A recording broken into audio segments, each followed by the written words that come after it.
전세로 들어갈 때는 내가 대항력 있는 임차인인지 아닌지 확인할 줄 알아야 되고, 월세로 들어갈 때는 내 보증금을 전액 돌려받을 수 있는지 없는지에 대해서 확인할 줄 알아야 됩니다. 안전한 집인지 아닌지 확인할 줄 모른다면 사기당할 수도 있는데요. 저는 투자용으로 경매를 배우는 사람뿐만 아니라 전세나 월세로 사시는 분들도 경매의 기본만 아셔도 이렇게 전세 사기같이 집주인한테 사기당하는 일들이 현저하게 줄어들 거라고 생각이 듭니다. 오늘 이 영상 하나만으로 내 소중한 보증금 지키는 방법으로 등기사항 전부증명서를 보는 법, 특약사항에 어떤 걸 넣어야 되는지까지 하나하나 다 찝어 드릴 테니까 영상 끝까지 보시고 소중한 내 보증금 꼭 지키시길 바라겠습니다. 먼저 등기사항 전부증명서를 보는 방법인데요. 등기사항 전부증명서라는 용어가 어색하신 분들이 계실 거예요. 등기사항 전부증명서는 우리가 흔히 알고 있는 등기부 등본 있죠. 등기부 등본의 용어가 등기사항 전부증명서로 바뀌었습니다. 등기사항 전부증명서는 부동산에 관한 권리관계 및 현황이 기재된 공적 장부로서 이 해당 부동산에 대한 모든 역사가 다 적혀져 있다고 보시면 됩니다. 전세나 월세로 들어갈 때 이 등기사항 전부증명서를 꼼꼼하게 보셔야 되는데요. 그냥 부동산 소장님께서 알아서 봐주시겠지 하고 생각하시지 마시고 자신이 등기사항 전부증명서를 볼 줄 알아야 합니다. 등기사항 전부증명서는 인터넷 등기소에서 누구나 떼실 수 있는데요. 인터넷 등기소 들어오셔서 부동산 등기에서 열람 및 발급을 클릭해 주시면 됩니다. 여기 간편 결제에서 주소를 쳐서 보시면 되는데, 다른 방법으로는 소재지 번호로 찾기, 도로명 주소로 찾기, 고유번호로 찾기가 있는데, 고유번호는 등기사항 전부증명서 상에 보면은 제일 오른쪽 위에 번호가 있어요. 바코드랑 번호가 있는데 이게 그 해당 부동산마다 다 다른 고유번호이기 때문에 그 번호를 알고 있어도 등기사항 전부증명서를 발급받아 보실 수 있습니다. 그리고 여기 등기 기록 상태에 현행이랑 폐쇄가 같이 있는 게 있어요. 이게 그 주소지에 지금 있는 등기만 볼 것이면 현행을 클릭하시면 되고, 지금은 없어진 것도 같이 보시려면 현행 플러스 폐쇄를 클릭해서 보시면 됩니다. 주소를 쳐주시고 여기 공동담보 전세 목록이랑 매매 목록을 클릭해 주시면 이것도 같이 등기사항 전부증명서 상에 표시가 되게끔 볼 수 있어요. 그래서 웬만하면 같이 클릭을 해서 검색하기 해서 발급하시면 됩니다. 이때 열람하기를 하시면 700원이고 발급 수수료는 1000원이기 때문에 어디 제출하는 게 아니고 내가 확인할 거다 하면 700원을 내셔서 그냥 확인만 하시는 용으로 열람하기를 하시면 됩니다. 등기사항 전부증명서에는 표제부, 갑구, 을구 이렇게 3개로 나눠져 있는데요. 표제부는 해당 부동산에 대한 지번, 지목, 구조, 면적 등 기본 사항에 대해서 들어가져 있고요. 갑구에는 이때까지 소유자가 누구였는지, 지금 소유자는 누구이고 이전에는 이 부동산이 지어지고 난 이후부터 그때부터 시작해서 누가 누구한테 팔았고 얼마에 팔았는지까지 다 보여주는 게 갑구에 다 적혀져 있습니다. 갑구에는 소유권 이전뿐만 아니라 가압류나 압류가 적혀져 있는데요. 가압류나 압류가 되어 있다. 그런 집은 집주인이 지금 체납 상태이기 때문에 그런 집은 절대 들어가시면 안 됩니다. 갑구에는 이렇게 소유권 이전 말고 근저당 같이 다른 권리들이 잡혀져 있는지 볼 수 있는 칸인데요. 이렇게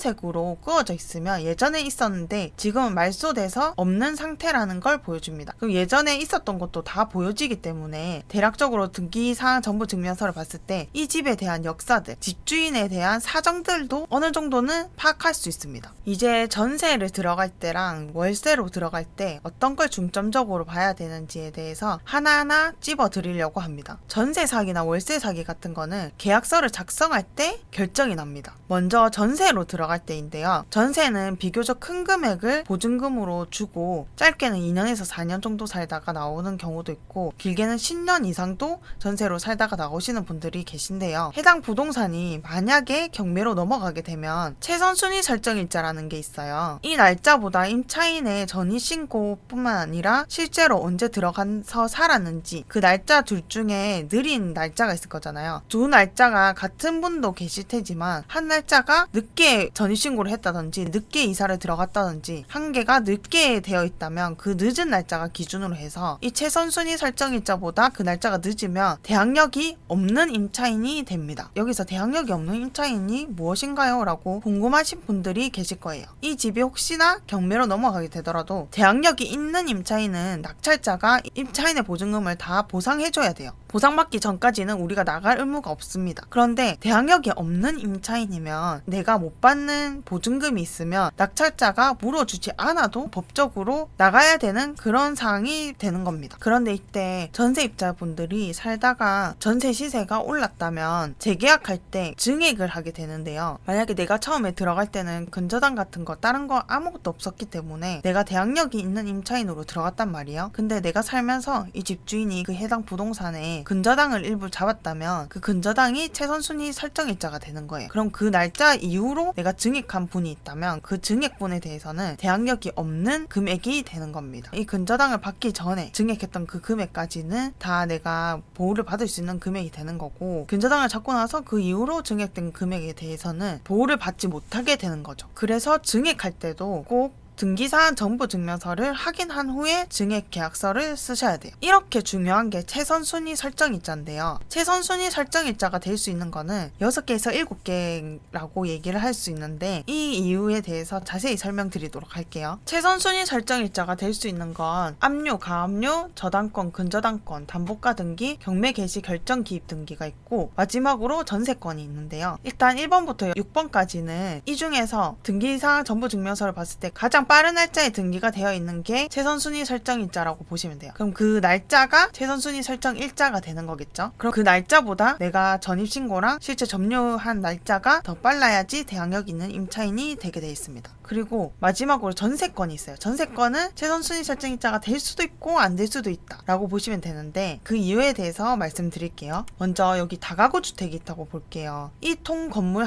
자체가 등기사항 정보증명서가 딱 한 장으로 돼 있는 거예요. 그럼 주인이 한 명이라는 거겠죠. 한 명이 될 수도 있고 지분으로 쪼개서 갖고 있을 수도 있는데, 대부분은 혼자가 들고 있으니까 등기사항 정보증명서가 이 주소지에 호실로 나눠져 있지 않고 등기사항 정보증명서가 한 장으로 되어 있다면, 그 중에서 내가 2층을 살았어요. 근데 전세로 보증금을 못 돌려받은 거예요. 근데 나는 이사를 가야 되고, 그럼 전세권을 걸 수가 있단 말이에요. 전세권을 2층에만 걸은 거예요. 근데 등기사항 정보증명서 이 통으로 하나라고 했잖아요. 전체 면적에 전세권을 건 게 아니고 일부만 전세권을 걸었기 때문에 이거는 최선순위 설정일자로 기준이 잡힐 수가 없습니다. 그럼 여기서 아파트가 있다고 볼게요. 아파트는 등기사항 정보증명서가 이렇게 호실마다 다 나눠져 있잖아요. 근데 내가 101호에 살다가 전세를 못 받고 나가게 됐고 전세권을 설정을 하게 됐다. 그럼 이 101호의 전체 면적에 해당이 되는 거잖아요. 이때는 최선순위 설정일자의 기준이 전세권이 될 수 있습니다. 대신 다른 권리는 아무것도 없고 전세권이 제일 먼저 설정이 돼 있어야겠죠. 방금 말씀드린 게 뭐가 뭔 말인지 모르겠어 라고 생각하시는 분들은 그냥 등기사항 정보증명서를 떼보세요. 그리고 소유권 말고 뭔가가 적혀져 있다 하면 그 날짜보다 내 전입신고랑 점유일자가 더 빠르면 대항력이 있다고 생각하시면 됩니다. 이제 월세 이야기로 가볼 건데요. 월세로 들어가는 집들은 대부분 근저당이 잡혀 있을 거예요. 앞에서 최선순위 설정일자가 근저당이 된다고 했는데, 그러면 내가 월세로 들어가면은 대항력이 없는 임차인인 거 아니야? 그럼 나 보증금 다 날리는 거 아니야? 라고 생각하실 수 있는데, 네, 대항력 없는 임차인 맞습니다. 그런데 보증금을 전액 돌려받지 못한다? 그건 또 다른 기준으로 보셔야 돼요. 그리고 꼭 월세를 받는 집이라 해서 근저당이 잡혀있지 않은 집도 있기 때문에 등기사항 정보증명서에 깨끗하다